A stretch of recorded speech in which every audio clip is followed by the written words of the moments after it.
Hello, good afternoon, Timo. How are you doing? Fine, how are you doing? Yeah, I'm all right. I'm all right, thank you. So today, once again, back to talk about our pets and our pets' view. So everyone, feel free to ask questions as you go through, even if they're not directly related to the subject, and we will do our best.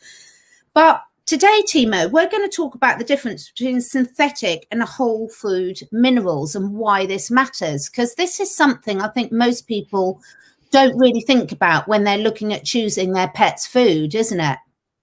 Yeah, that's correct. So, actually, pet food is a numbers game. So that means there are regulations that accept certain types of minerals and vitamins, and you just fulfill those numbers. And how you fulfill them are up to you a bit. Hi, Andrea. And in this case, if you use organic or inorganic, doesn't matter. Even worse, some of those typical advised daily intake of minerals is based on how badly those minerals might be even absorbed. That means normally you might need much less to be healthy, but you are getting these really hard to absorb minerals all the time. So you have to get a lot of it to be able to absorb a fraction of it. And this is not good, especially for the gut flora. It's really troublesome. So what do you mean Hi, by Bob. hi Bob, hi Andrea, hi Miss Chromestick, hi everyone.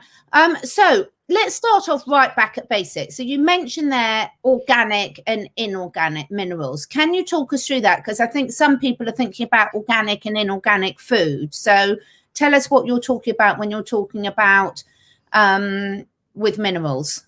Okay, so one thing that's very important is to understand all minerals in their natural form are inorganic, because to be organic, they have to be connected to carbon, oxygen, and hydrogen compound, which is the base of being organic, right? So the thing is, for animals and humans, most of the minerals come normally from food and soil, which is mostly in organic form. So if you get your minerals in inorganic form, then their absorption is harder. And sometimes even their absorption might cause problems. Let's say magnesium. If you get your magnesium from the soil or in a nut form, you don't get diarrhea. If you get the same amount of magnesium directly, chelated or not chelated, we will talk about it, you get diarrhea. So why? What changed? Well, in one form, it is coming with its own surrounding. It's buffered. So it's in a safe surrounding. When it comes directly, it comes in direct contact with the cells, and the cells don't know what to do with it because this is not normal. It shouldn't come in that form, right? Yeah. Yeah, it's I always say, so if you get your money every month in cash, and suddenly somebody gives you a check, that's a form that you're not used to have. So you have to do extra stuff to get that money as cash. So you have to go to bank, validate it, blah, blah, blah, blah. And same with these minerals. So that's why most of these inorganic minerals are not really absorbed well, because the body says, go away. You are dangerous the way you are, especially iron and some metals, very active metals like magnesium. The body wants to get rid of them. That's why you get diarrhea from it. Right?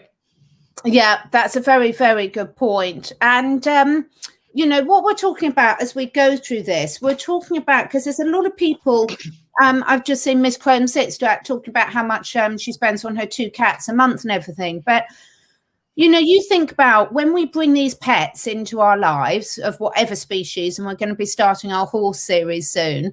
And then you are talking big bucks. We're choosing to bring them in, and they're completely dependent on us for what they eat and the choices we make. So therefore, this is why we're doing these series, so that we choose very wisely.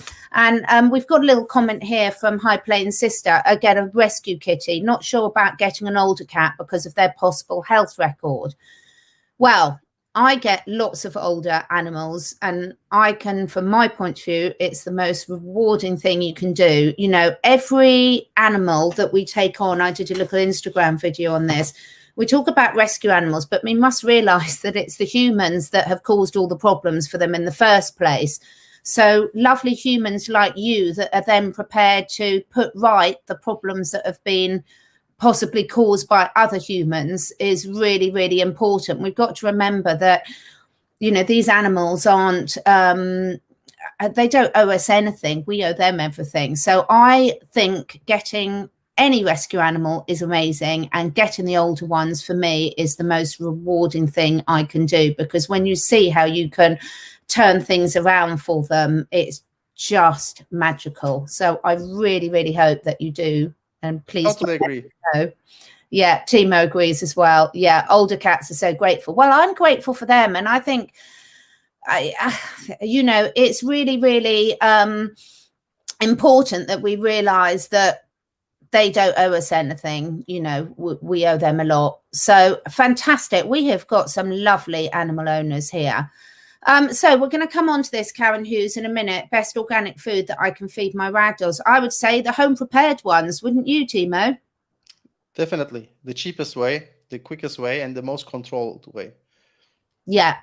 So back to the minerals again. So we've talked about the inorganic minerals. What do you mean by chelated minerals? Okay, so chelated or chelated, both are used. Okay, a metal is an active compound and wants to connect to things. And chelated means actually that the metal is connected to something, not always organic, although it's used like that, that bonds around this metal and makes it a different compound. So, for instance, zinc can make a chelation with copper, right? So, although they are both inorganic minerals, but how it is used in supplement world, or let's say typical nutritional definition, is an amino acid that connects to a metal or mineral and makes it easier to absorb. That's chelation. And that happens actively in the body, especially for the minerals that comes from the drinking water or other, like a licking stone or something like that. But the way we normally use the minerals are already part of amino acids and different compounds. For instance, good example would be selenium. Normally, the main way our body absorbs, even dogs and cats, selenium is by a methionine connected selenium that comes with this amino acid and is easily absorbable, right? This is chelation or chelated. Yeah, that's what it means. So if you buy your supplement, which is chelated, then the absorption level is more or less 10% higher in some, 2% higher in some, and up to 40% higher in some cases. Depends on the mineral that is connected and how it's chelated. Yeah, okay. So these are all things that people need to look at. So you've got down here also minerals as part of amino acids and other compounds.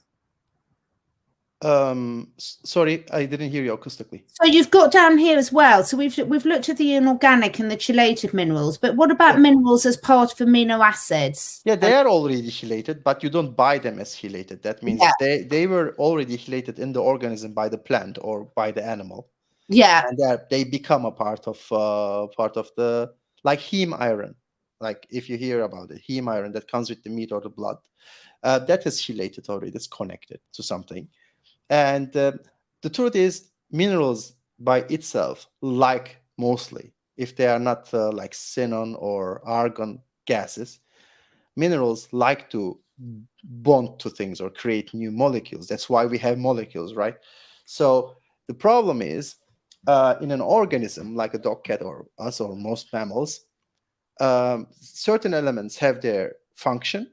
And if they come in that functional form, we use them perfectly and they have no harm to us.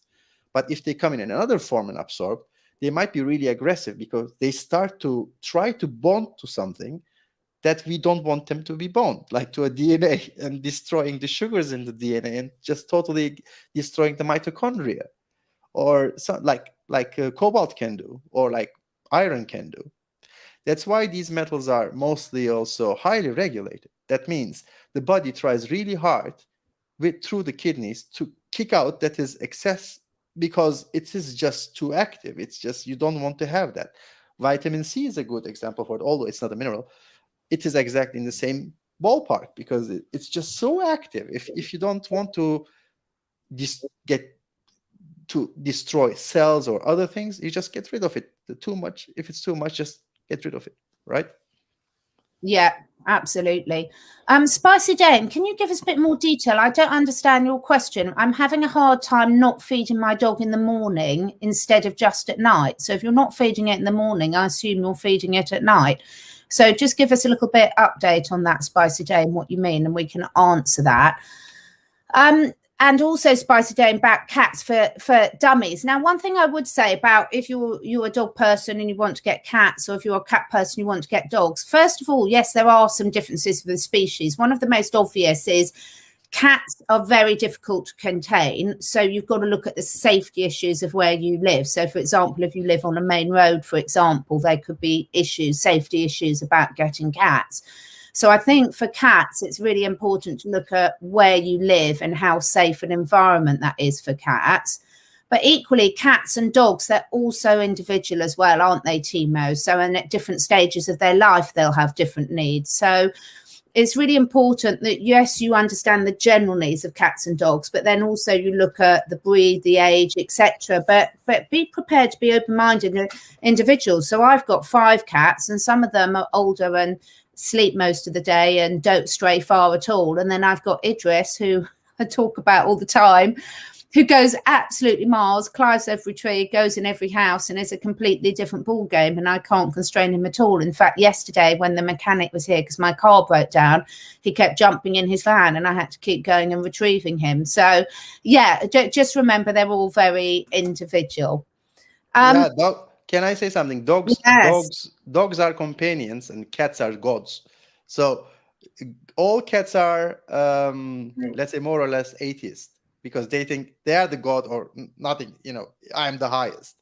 So that's why a cat is hard to get under control, because they are not willing to bow to you. And this is their character. So, and each cat has their own, how do you say, sometimes even glitches. So you don't really, you cannot really, dogs are easier to understand or just predict, and cats are like totally different animals, because they are their own gods. They just want to rule themselves and nothing else. And anyone who comes and stays with me for a bit will see that's completely true, because I spend my whole life running after my cats and bowing to their every command. So a quick question here before we move on from Spicy Jane. So what she was talking about, she said she's hungry when we wake up and I feed her in the morning. Your course says to only feed at night, which it actually doesn't say that. But do you want to have a bit of a comment about that, Timo? Yes. So if you can feed only once at night and enough of it, then the morning will be, of course, easier.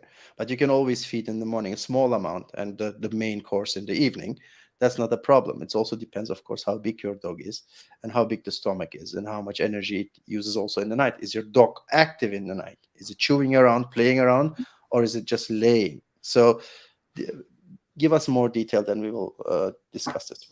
Yeah, and one thing I would say is people tend to read things and think it's absolute. So in our course, we didn't say you must only feed once at night. We said in an ideal situation for most healthy adult dogs, that's optimal, because most of the time, here comes Coco to join me. Most of the time, what a mistake a lot of owners make is they feed them in the morning and then take them for a long walk, and that's not healthy for the dog at all. So I would go back and listen to that bit and sort of adapt it to your lifestyle and sort of see what age the dog is, what they've been used to. Obviously, if you're going from twice a day to once a day, you want to transition gently, not do it overnight, etc. So, and just one more question before we moved on. And Timo, an older cat, rescue cat who has early kidney disease, the recommended food out there doesn't smell too good. No, it won't be. No, I'm not Do you want to answer that one, Timo?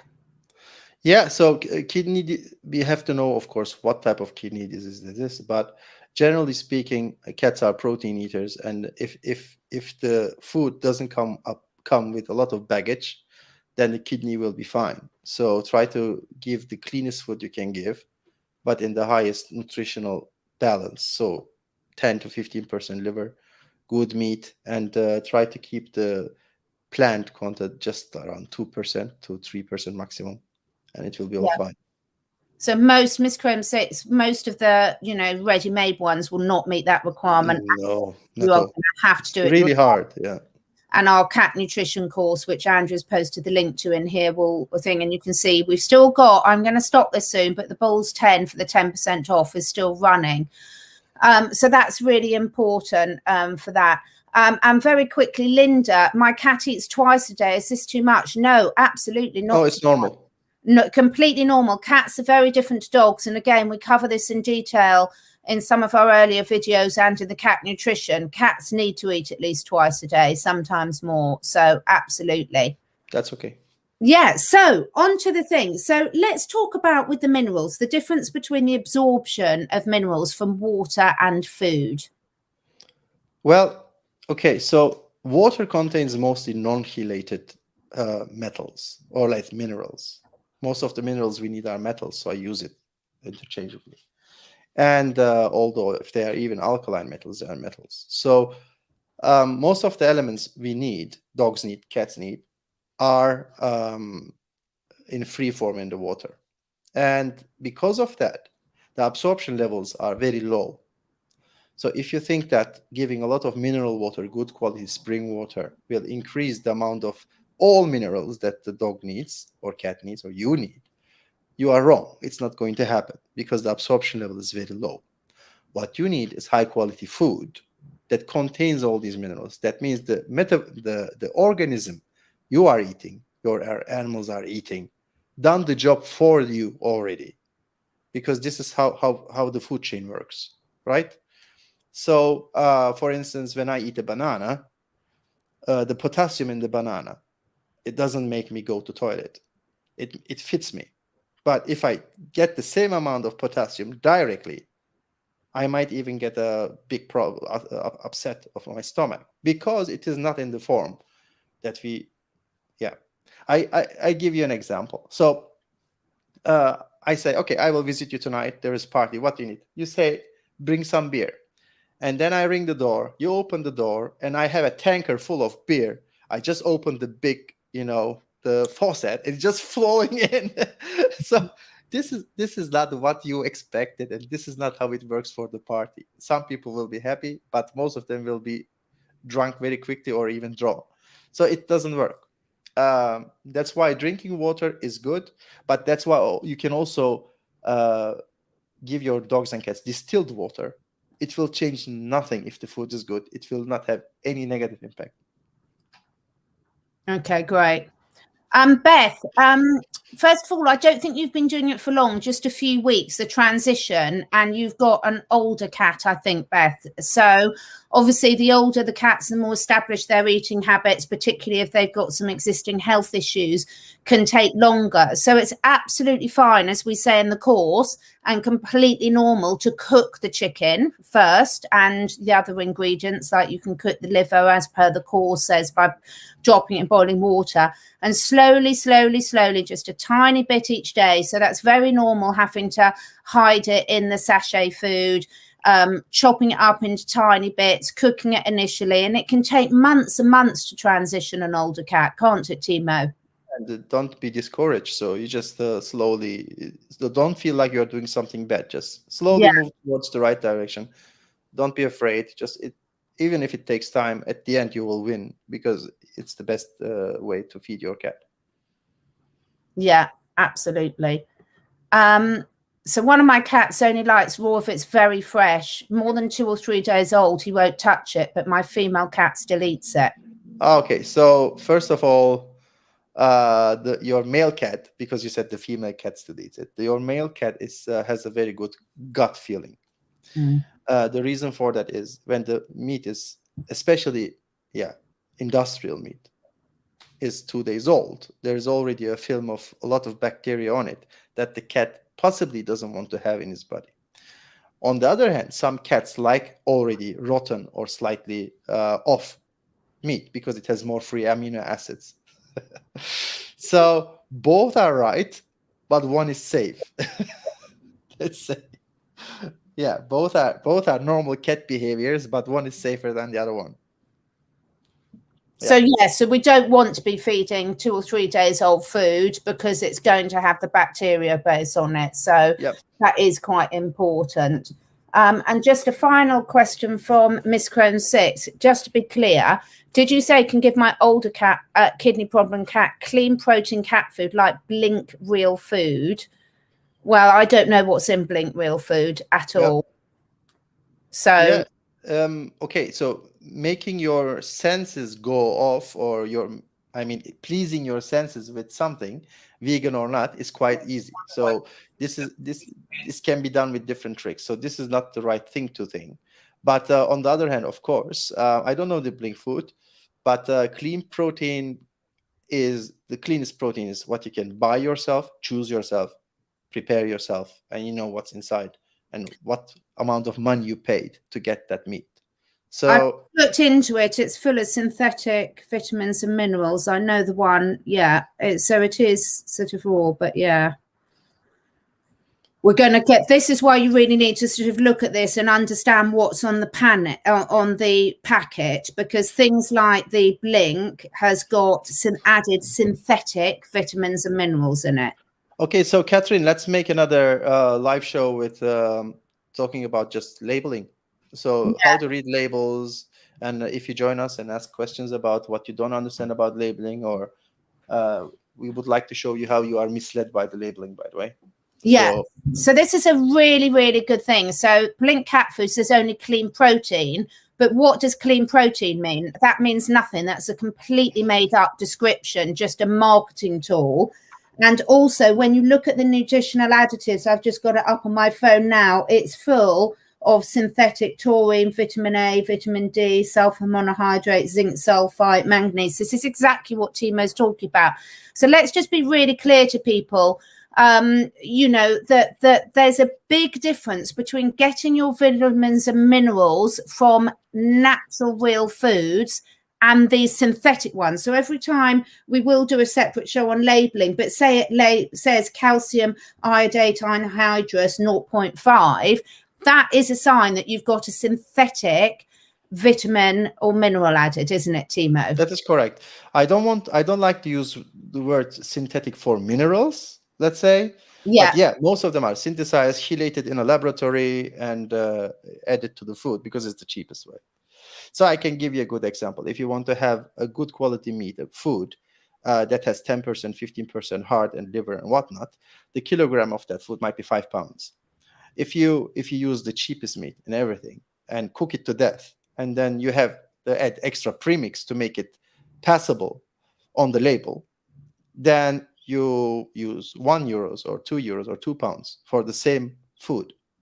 So you can already see where I'm getting at with. So it's just to fill the numbers. It has nothing to do with health. It's just there is a mandate how much of what you have to have in the food, and you just put it the way you can get away with, right? Yeah, so everything, and we're not picking on Blink here at all, it's just because this is what you've asked about, but this is a classic example. So what we have to do as pet owners and as people that are feeding ourselves, and Coco, you agree with me, don't you, is go back to common sense. So if we're buying something that's in a sachet that has been made by someone else, you are paying for the packaging, the processing, etc. And there's no way it can be as fresh as something you're going to home prepare. And they have to add things in there to preserve it and keep it and meet the nutritional standards. So a lot of companies use things like clean protein, but clean protein doesn't mean anything. There's no scientific description of a clean protein. Yep. It's just a marketing description. So the problem is I do understand that it's difficult for all of us. And I will hold my head up. You know, I feed my animals probably 90%, you know, home prepared food. But then I also, if I've got visitors coming or we're out for the day and the neighbour's feeding them or something, I'll feed something more convenient. So I might leave some sachets for them. So, you know, I go for the 80-20 rule, where 80% of the food I give my healthy animals needs to be really good quality. And the other 20% I can be less fussy about, because none of us can do anything that's perfect. And the problem is, absolutely, you do know everything, Miss Crones, because the marketing of these companies is really, really clever. But equally, I say go right back to basics. Anything you're buying that has a long shelf life is not natural. Natural food, unless it's preserved in very special ways like air drying or freezing, does not have a non-shelf life. So if you're buying something that's in a sachet or a packet and it has, then obviously there's a compromise with that. Have you got anything to add to that? Yeah, if the bacteria and the fungus and the molds don't want to touch a food, then I'm not sure of the quality of it. So if they cannot have anything from it, your dog would definitely not have enough from it, or a cat. Yeah. So it's just one of those things. We're all doing the best we can, and we're all learning every day. I learn stuff every day, every single day. And as your animal's needs change, then you have to learn new stuff. So I'm at a stage. Me included, by the way. Hey? So it's like we are talking here as experts, but we have to broaden our knowledge all the time, or correct things that we might be wrong in the past. And that never stops. So as we get new information, and Timo and I are talking every day about this stuff and asking questions and looking at different scenarios and working out what's good and what's not good, etc. So last question from Miss Chrome 6. Do you make a big batch and freeze the food? Depends on the size of your animal and how often do you feed them and how many of them you have. Some you can also get, if you go to supermarket every day, if you are someone like I have to do it because I have children and they eat everything away all the time. So if you go every day or every second day for shopping and you have a small cat or 2-3 cats, small animals, you can make fresh every day, no problem. It's like, it takes like 30 seconds to cut food. But if you have, of course, bigger animals that need more food and you don't have the time, then you have to somehow produce more and then freeze it. Yeah, so what I do is I'm vegan as well. Timo's vegan as well, Ms. Kronstedt. And I've had to learn a lot of this to make sure I keep my animals as healthy as possible. And I'm still learning sort of every day for that, because some of them I've got a lot of elderly animals now where their needs change and everything. So I'm having to adapt to that new learning. So in terms of the course does cover how to safely cook the food. And it does cover then how, when you're confident, to go on to feeding them raw food as well. And just like we had the question from Beth earlier, some cats you need to start, or dogs, you might want to start off by transitioning on to cooked food. And then once you're happy with that, transition on to raw. So, take your time, do it at a pace that you're both comfortable with. And personally, because I've got 5 cats and 3 quite large dogs, I do a combination of things. So I buy some in frozen form, I buy some in fresh form, and I'm mixing and matching because I'm sort of been doing it for quite a long while now. So I'm fairly clued up about how to do it in the best way that suits me. But I'm someone that does not have a chance to go shopping every day because I live too far away from the shops and I just don't have time for that in my day. So I have to be quite organized in terms of what I've got in the freezer, what I haven't got in the freezer, what I'm preparing in advance and what I can do. So it just comes with practice and you get into a routine that suits you. Linda has a good question here. Linda Hartman. This one? Yeah, no, the other one. Hi, Katrin and Timo. I'm looking into getting a dehydrator oven for when I slowly introduce organic meat. Is this better for them? Yes, absolutely. Super good. And you can use the dehydrator, also dehydrate some parsley or different things. But be careful. Try to get a dehydrator that can function under 40 degrees Celsius. Most of them are like set for 50 degrees. It will take longer, but believe me, it's far, far, far more nutritious and healthier overall. And yeah, very good idea. So then you have the second one. From Linda, we had the second one. Yeah, I have older cats as I'm transitioning them in. It's good for them, but they have been on drive for a long time. What give them the best life? Can't think. Okay, yeah. So dehydrated food, dehydrated by you, and when you choose your ingredients, is a total different ballgame. You cannot compare it to the food that you can buy from somewhere. It's not comparable. So if you can really, it depends though. there are some important points to talk about. But generally speaking, you are just making everything better. You are not interfering with anything or making anything worse. So it will be totally fine. Just try to do the transition time as comfortable as possible, so that there is no trauma about it, there's no fussiness about it. Slowly add, and they will like it. And for instance, if you can have self-dried beef, just put very small pieces here and there, just feed them with it and get them used to that texture, because it's a different, and you can choose how much water you still want to have in that food. So some cats are more fussy. Catherine talks about it all the time. Maybe you have to add some warm water to it to make it a bit, the texture a bit more comfortable, or you dry the food to a point that is still, the texture is still acceptable for your older cats, especially if they cannot chew well. So very good thing. Very good.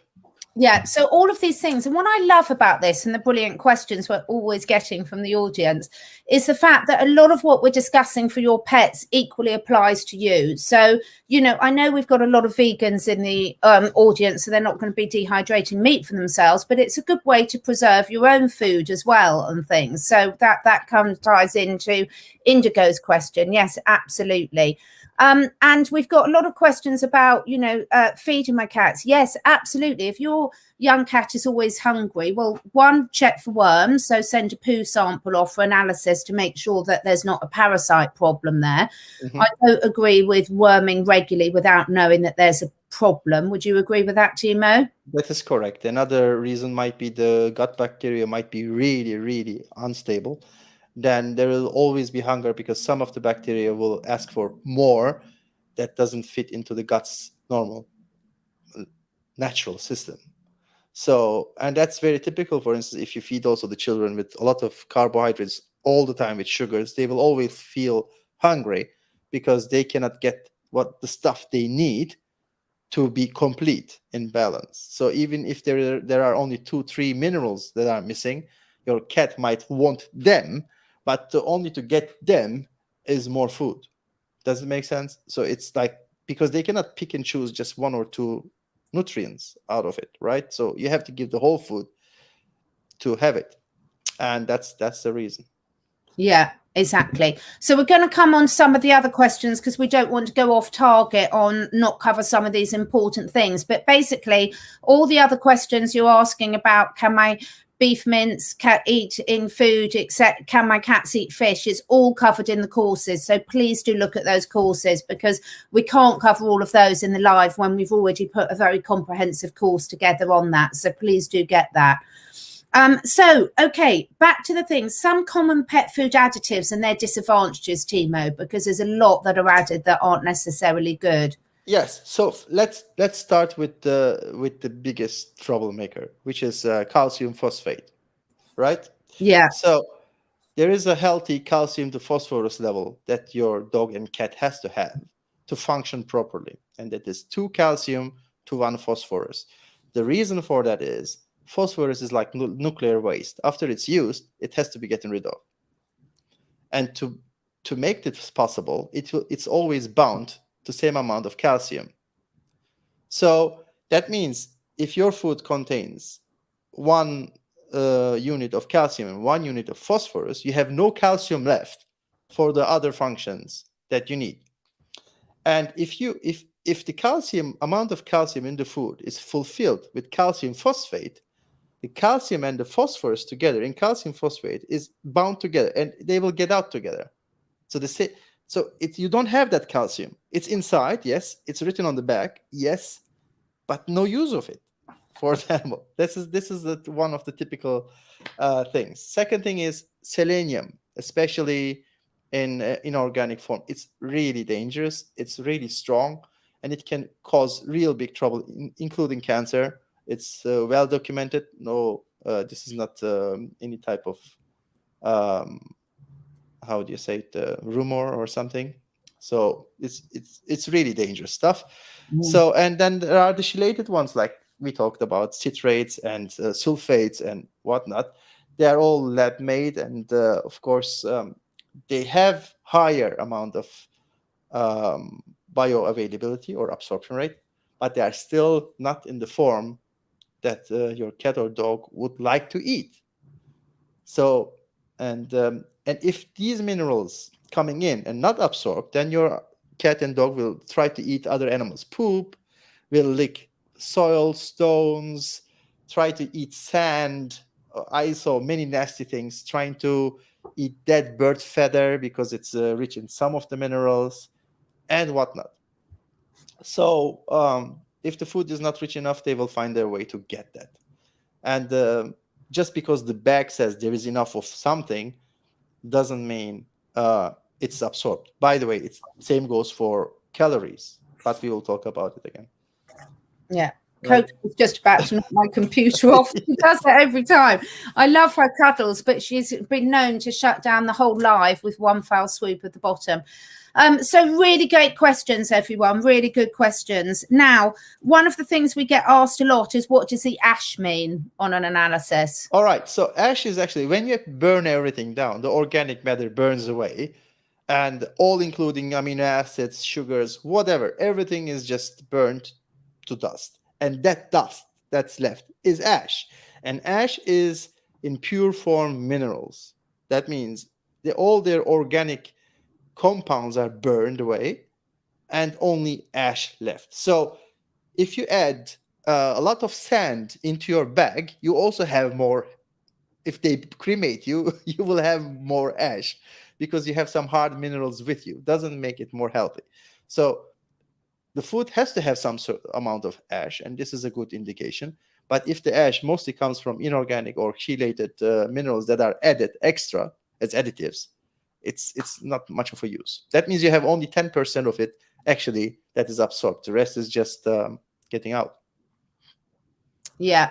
Okay, great. So Taurine, now as someone, a holistic health practitioner that works with a lot of people whose animals have got issues, one of the things over the last 5 years that has been really upsetting for both you and I, Timo, is to see how much issues we've got by lack of taurine in pets' diet, this whole misnomer about grain-free, etc., and the health issues that taurine can cause. So can we just spend a few minutes, please, talking about taurine, where we want to get it from naturally, and the health issues that it can cause if you're not getting it right? All right. So for dogs and cats, there are different levels of need for taurine. So cats cannot produce taurine, synthesize it, or convert something to taurine. That means taurine is as an essential nutrient for them that they have to get in that form from their food. The cat system is totally organized in a way that the taurine comes from the food they're eating, mostly liver, heart, or other parts, mostly from small birds and rodents, because the smaller the animal species, the higher amount of taurine they have in their body compared to their body weight, right? So for a cat, if the cat hunts somewhere, it gets its enough taurine. There is no discussion about it, because the cat will always feel the need to hunt certain type of animals according to their needs. They are more self-aware in what they need. So for dogs, it's a bit different story. Dogs, of course, use taurine as taurine, but they can also convert two other amino acids to taurine, although not as efficient as humans can do. So if the food is totally lacks taurine, but has some of the extra amino acids, the dog will continue to live normally, but not healthily. And in the later age, it starts to show problems with the heart. Why? Because taurine's main job in the body is save the heart muscle from deterioration. So every muscle in our body can be strained, destroyed, and rebuilt. But the heart muscle shouldn't be strained that it can. You cannot have sore heart, because if it's there, you don't function, you die. So the taurine is there to save all these cells from dying. And when it's not there, then the heart starts to deteriorate, and that's what we see, right? But don't forget, taurine also has a major impact on fat metabolism. So especially animals that eat a lot of fat, like some dogs eat a lot of fat, if they have enough taurine in the food, then they don't get overweight because they can burn that fat. Their body is more willing to burn the fat than store the fat. But if the taurine is low, then the body is more willing to store the fat than burn the fat. And we get weight issues. You can have two dogs. One is eating 50 grams of fat, but let's say 2 grams of taurine, and 150 grams of fat and half a gram of taurine. Which one will get more heavy or overweight? The one with the less taurine. That's very simple, right? So I was just going to say, a few people are asking in the chat, Timo, in terms of what is the best meat for dogs or cats to get the taurine from. So we're looking at this species of meat, but also the area of the body part. All right. So taurine is mostly found in brain, which is not a good source of food for cat at all. Mostly in the heart, which is a very good source for cat and dog. And liver, which is a very good source for cat and dog. And don't forget, muscle meat, like the normal meat, what we call meat, is mostly not really rich in taurine, especially in bigger animal species like the beef, right? So taurine is called taurine because it's found in beef before, in beef's heart and brain before. That's why they give the name taurine. But generally speaking, a mouse has far more taurine per body weight than beef. Yeah. So that brings me back just before we move on to Sharonese question here. Thank you, Timo. Kat said earlier, I'm not going to put the thing on because otherwise I'll use Sharon's question. But, you know, she just fed her cat beef mince and he loved it. And that's really great. And there's nothing wrong with doing that. But just remember, they can't just, I know you're not saying they are, but they can't just eat beef mince, because one of the main things I get told by the client is, well, my cat or dog eats cooked chicken every day. But as we cover in these series of talks and in the course, you have to have the different body parts in to get the different nutrients, don't you, Timo? That is correct. But I didn't address two more things. One is grain-free food. And two, why that paradigm changed and everything. So first of all, we produce more soy than ever now. So the world produces a lot of soy. And we can use that for feeding animals because it increases the number of protein on the label and reduces the amount of grains we are using. But soy is not better than grain. So there is no difference. Soy can be even worse. So by making the food grain-free, they don't reduce the amount of taurine, because taurine is, except some sea plants, in no plant or very little, really trace amounts. And by making those grain-free and don't adding extra taurine, they make the food less and less and less suitable for healthy heart for both cats and dogs. So you can do this if you have to, because you cannot afford it. Let's say if you have to feed your cat with ready-made food and you cannot really have the strength to support them with anything high quality, at least buy organic liver, chicken hearts in small amounts. Feed them every day, bit by bit, to make sure that they have enough taurine. One more thing, this study was made with humans and mice, but feeding them powder taurine, like taurine powder in the food, does not increase the taurine in the blood much. So that means the taurine, when it comes alone as single amino acid, the absorption level is quite low.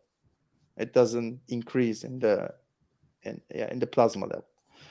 So keep that in mind. So if you want to increase the amount of taurine for dogs and cats, and you cannot afford to prepare food yourself, or it's too expensive for you, at least buy organic, small amounts of liver, chicken liver and hearts, and this will take care of it. But it has to be daily, because the taurine is used all the time. Yeah. And for those ones like, you know, Beth earlier, and those of us that have got older animals, particularly cats, because in general, cats are a lot fussier to transition than dogs. Be patient with yourself. So yes, we all want them to have it, but it's not going to happen overnight. You know, actually, a couple of my cats took forever to get them to accept eating liver. So just be patient yourself, knowing you're doing the best you can, and keep persevering with tiny amounts, and it will be worth it. I absolutely promise you, you'll get there in the end. And you might need a stiff gin and tonic to keep you going, but you will get there. So, you know, we know that it can be difficult with older animals, particularly if they've got existing health issues. They're going to be less inclined to change, but keep with it, because I promise you will get there. So we've got a question here from Sharon about what raw food can she start to use for her 16-year-old cat? So, yeah, it depends on the cat's health. So is your cat hunting? Is your cat at home? Is your cat active? Is it overweight? Is your cat nurtured or not? All depends. But you can start with good quality chicken, heart, liver, and breast, and just cook them for just 3 minutes, or just throw it into the boiling water for 3 minutes in biggest chunks you can, and then cut them to the pieces. Just a bit of a lukewarm water to make the texture and the heat better, and then it's the best start. But it's important, of course, how the teeth are, how the jaw is, how the appetite is, how much movement there is. But that's a very good start. And be careful for everyone who likes to feed their cats with fish. Fish is not cat food. So it is good from time to time. It's a supplement. It can add something. But if you think that fish is naturally cat food, most of the cats cannot swim, and most of the cats cannot catch fish. So forget about it if possible. Just add to it. You can use it as an extra protein source from time to time, once a week. It's not a problem. But don't think that giving tuna or this all the time is good for your cat. It is not. Cats have different needs. And we cover all that in the courses, because I know we keep saying we cover it on the courses, because these aren't quick questions answers, you know, because we're not expecting you to believe what we say at face value without understanding the reasons why. So what you get in the courses, which we haven't got time to do in all these videos, is to actually explain the why, so you understand why. And once you understand the why, then the decisions become very easy. And lovely Andrea P, who is so helpful to us. Thank you, Andrea, so much for being in the chat all the time and helping us. Andrea has been going through the YouTube videos and setting up a Vibrantanimalteam section on the YouTube, so you can go back and see the ones you've missed. And what I will try and do moving forward, I wasn't organized enough to do it moving forward, but now Timo and I will try and put a little summary of some of the areas that we've covered underneath. But of course, it's quite difficult to do that when we're answering so many questions. But it's worth, you know, when you're sitting there going back and listening, because a lot of these questions we have covered. And I wanted to cover this one, and Timo, I'm sure, will have a point. Starting with my intuition. Love that. Thank you for joining us again. It is very difficult in some areas to get organic kidney and liver, etc. So what I've been doing is I'm a vegan, so I've never been into my local butcher, but I've been in there 3 times in the last couple of weeks. They think I'm the mad lady and asking all these questions. So I've just got my first lot of chickens that they're going to prepare with me, taking the skin off and taking the raw meat off the bones. And then I buy all the bits of the chicken, but they've already taken the meat off. So I'm picking those up on Friday. I'll take some pictures and let you know how it goes. So don't be afraid to go in and ask yours. Now, what I also do on my catherineedwards.life under the health products page, because I do understand that it's not always possible to get organic. Also, without being rude, but those of you in America, your organic standards are not great at all. So they're not as stringent as they are in the Europe and the UK. So sometimes even organic still means they've got quite a lot of nasties in there. So we have to be realistic that we can't always get this. So what I provide on the catherineedwards.life, and perhaps again we'll do a different I've got a one coming up tomorrow night with Clayton from the Roots brand. Now, one of the products there called Clean Slate is an absolutely amazing product. I've been using it for quite a while now to actually take these toxins out, neutralize glyphosate, etc., from the body. So what I do, because I can't get everything organic either, I get what I can from both a welfare point of view and a health, but I can't get everything organic, is then I use and try these tried and tested products to then add to the food to take out the nasties that we can't avoid. Because also we're all surrounded with our air, our water, where we walk, etc., by a lot of these, aren't we, Timo? Which is next week, because we're going to be talking, this really links into the probiotics talk that we're going to be doing next week.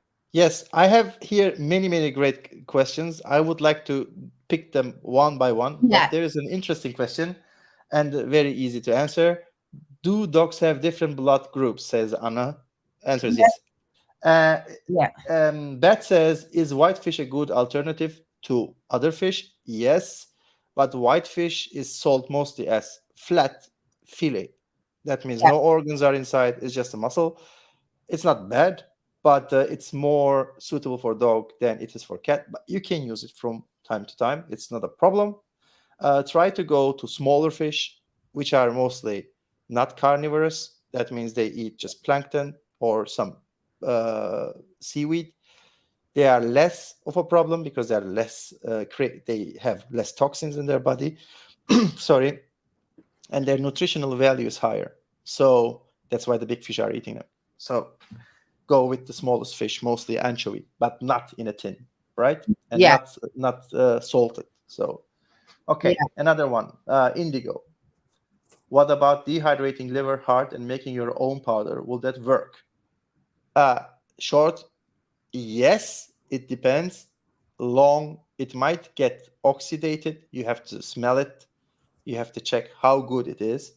And powder is always a problem because to reach the powder form, you have to dehydrate for a very long time.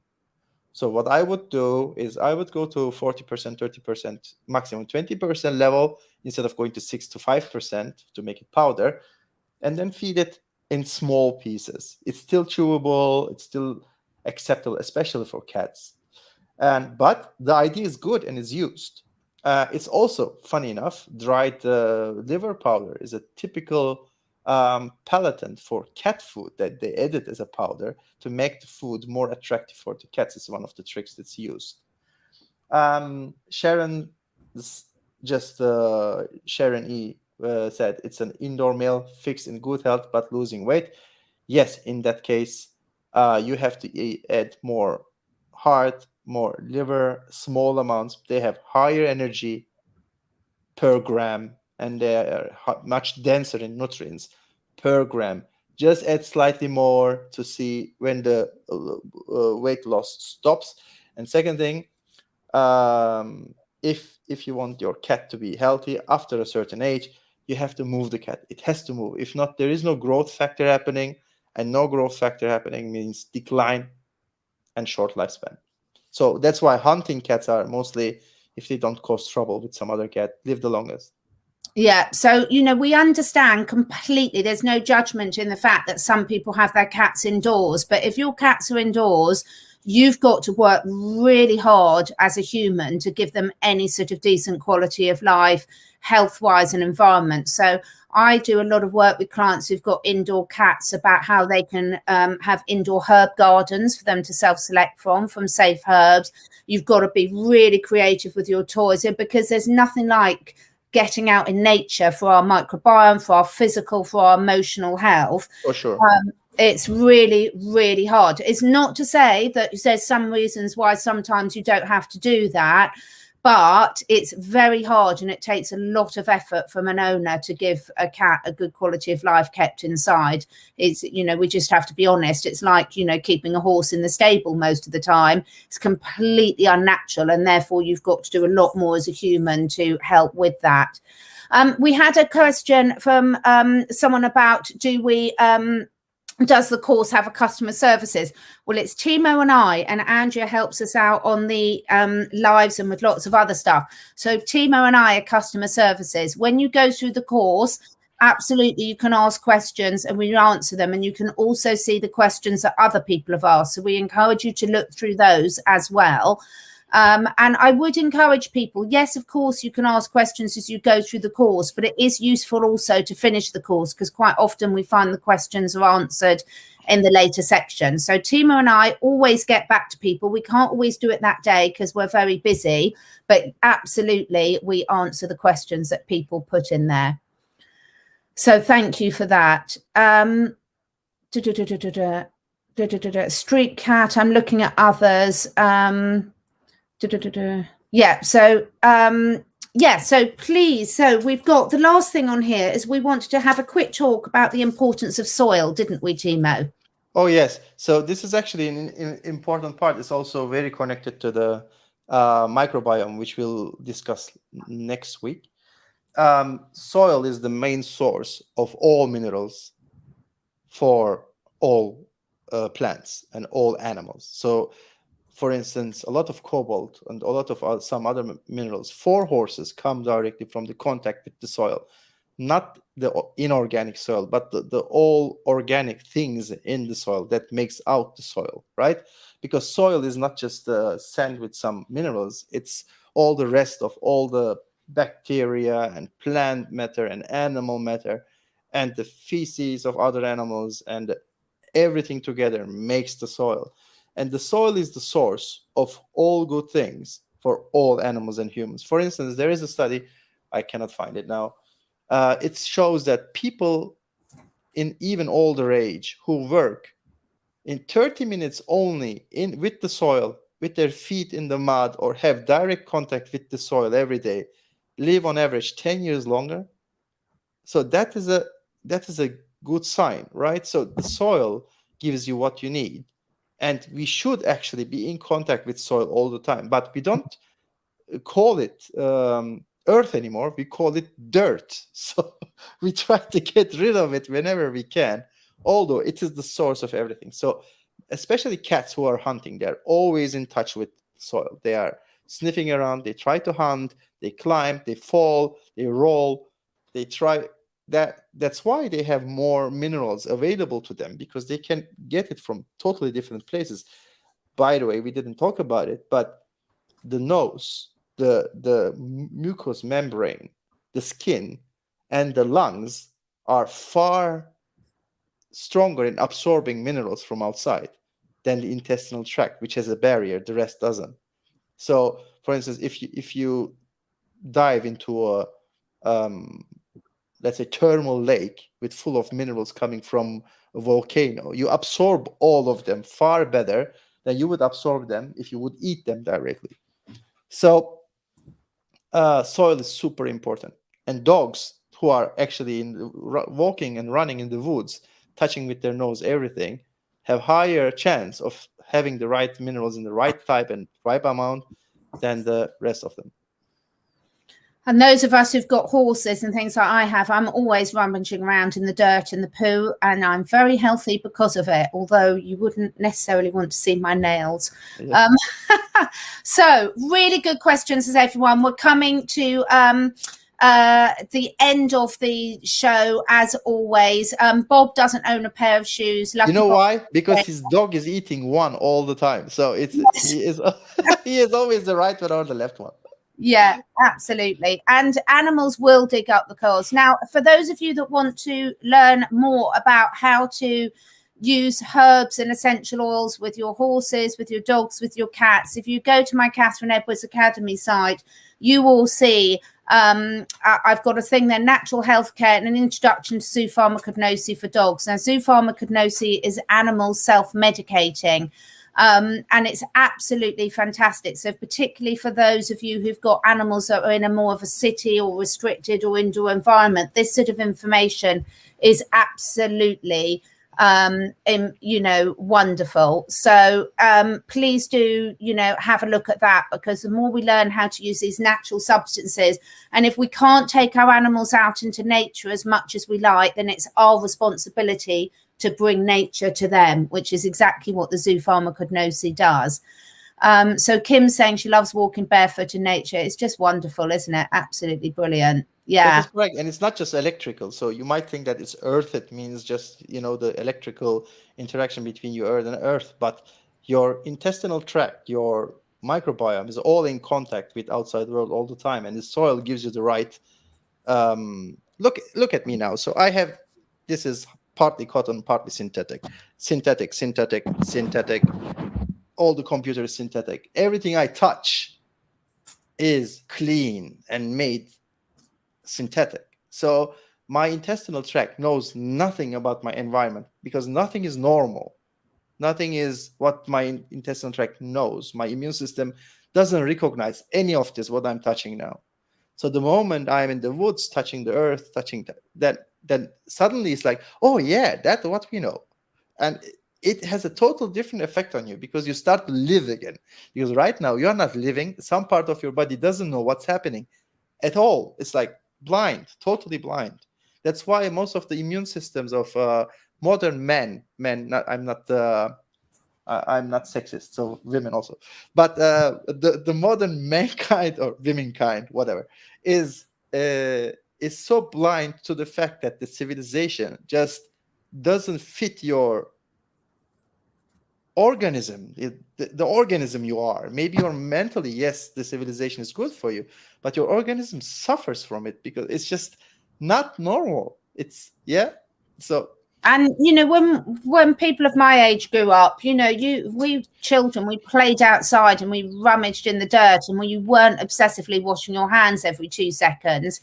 I can remember my mum talking about catching worms, and I was thinking of an earthworm, and I was thinking, well, I'm going to notice if I'm eating an earthworm. I didn't get it till I was about 21. So we've got to get out in nature, and our pets need to get out in nature, and we mean real nature. Get out in the woods, get out on the beach, away from urban life, away from civilization, away from pesticides. If you can, of course, if you can. If you can, and if you can't, bring the nature to you with lots of the tips that we've been talking about. So thank you so much to everyone for joining us and your lovely, lovely comments and questions. You always have such good questions. And next week, Timo, we are talking about the important subject of probiotics, aren't we? That's correct, but it's totally connected to the soil. It's so good that we leave it here because it will just move from this topic to the next one, which is soil is the best probiotic you can have. It is the biotic. So it is so that's actually we can skip next week. So just go and play in soil. Roll about in it. Send us your pictures if you were rolling about in the soil. Or naked. mud. Yeah. Okay, thank you so much. We'll start with yours, Timo. Thanks, everyone. Now, please, please, please do like, subscribe, and share. We are really, really passionate, I hope you can see, about helping people out with their animals. And the thing is, we have got a horse series starting soon as we can fit it in, because we both love horses as well, and some different challenges there. But it's so important because so many of the problems that we see happening all the time are so easy to sort with this basic information, aren't they, Timo? So that's correct. Please share with any of your animal loving friends, because I'm sure they'll get something out of it. Yeah. All right. Lots of love. Bye, everyone. Bye. Thank you very much, Andrea, as always. Bye.